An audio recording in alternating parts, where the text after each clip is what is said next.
Oke, Assalamualaikum warahmatullahi wabarakatuh. Eh, jadi di video kali ini kita bakal ngomongin tentang sistem tertanam. Di sini kita ambil judul penerapan sistem tertanam untuk monitoring kandang ayam broiler. Dan nanti kita juga bakal simulasiin lewat mosquito broker. Terus lanjut, sebelum masuk ke lebih lanjut ke penjelasannya, kita kenalan dulu. Jadi di sini kita ada 5 orang dari kelompok 7. Ada Fikirilo Pambudi NIM 01, Syahrul Ramadan NIM 011, Rehan Putra Perdana NIM 047, Rio Amin Fatani NIM 069, dan yang terakhir ada Ilham Faras Adnawan NIM 133. Sebagai pendahuluan, peternakan merupakan bisnis yang berkembang dengan sangat pesat serta memiliki permintaan yang cukup tinggi, terutama unggas seperti ayam broiler. Hal yang perlu diperhatikan dalam beternak ayam broiler salah satunya adalah kondisi lingkungan kandang. Kondisi kandang harus dijaga seoptimal mungkin sehingga ayam berada dalam kondisi yang nyaman sesuai dengan umur pertumbuhannya. Variabel yang dioptimalkan tersebut adalah suhu, kelembapan udara, dan kadar amonia. Berdasarkan suhu dan kelembapan udara harus berada pada nilai tertentu. Apabila suhu dan kelembapan tidak dijaga sesuai dengan standar yang sudah ditetapkan, maka akan mengganggu pertumbuhan ayam broiler dan pastinya juga akan mempengaruhi produktivitas kandang. Jadi berdasarkan kondisi lingkungan tidak boleh terlalu dingin atau terlalu panas dan tidak boleh terlalu lembab ataupun terlalu kering. Contoh kasus. Baik, terima kasih. Di sini saya ingin menjelaskan tentang contoh kasusnya ya. Jadi pada tugas akhir mata kuliah sistem tertanam ini, kita melakukan monitoring untuk kandang ayam broiler. Yang diharapkan ketika dilakukan monitoring khusus ayam tersebut dapat berkembang biak secara cepat dan juga memenuhi permintaan pasar yang banyak.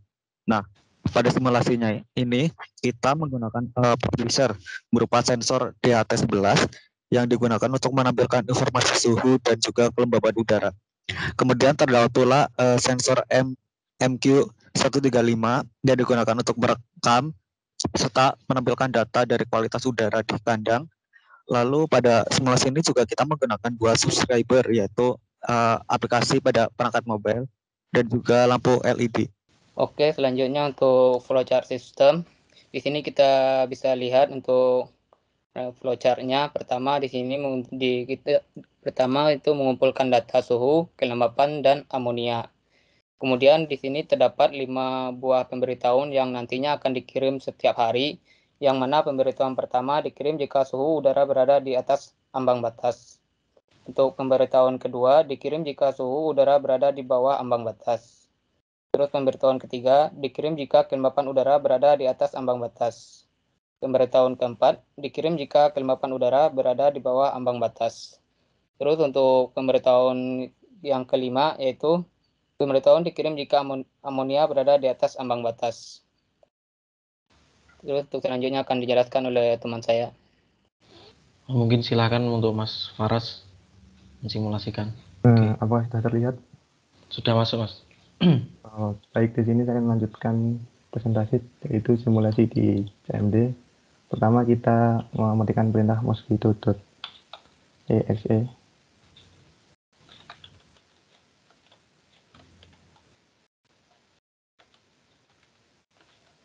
Di sini sudah jalan. Terus setelah itu kita membuat sebuah subscriber untuk membaca dari data sensor DHT11.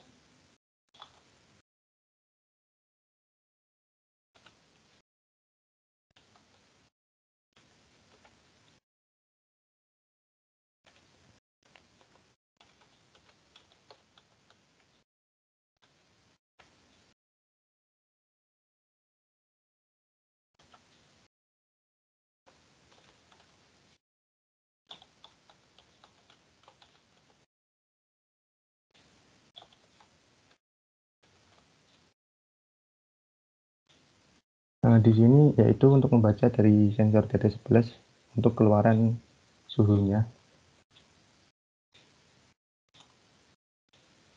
Terus kita buat lagi, kita kopas saja biar mempersingkat waktu. yaitu kita membuat keluaran untuk sensor di atas 11 lagi, yaitu untuk keluaran kelembapan.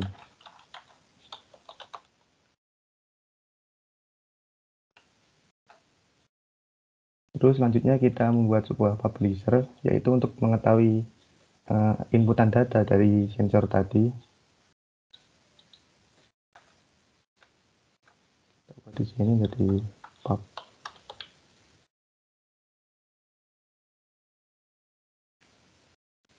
Terus kita masukkan pesannya, misal pada sensor membaca pada suhu rata-rata. Kita di sini mengambil suhu rata-rata saja, 31 derajat. Nah, di sini dapat lihat sudah masuk ke subscriber, yaitu suhu 31 derajat. Kemudian kita coba masukkan yang kelembapan.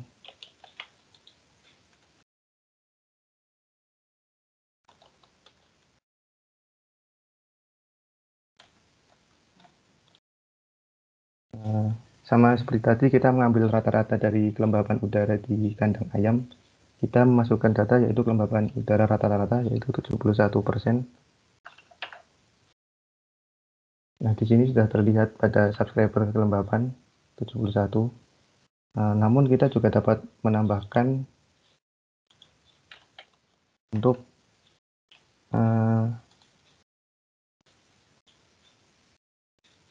keluaran atau hasil dari sensor MQ135. Kita buat subscribernya terlebih dahulu.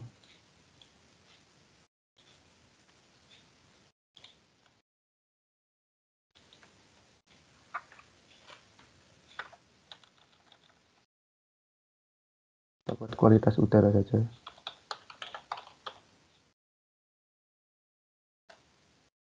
Terus kita di sini memasukkan hasil pembacaannya dari sensor MQ135, yaitu sebagai sensor amonia. Nanti ininya kualitas udara.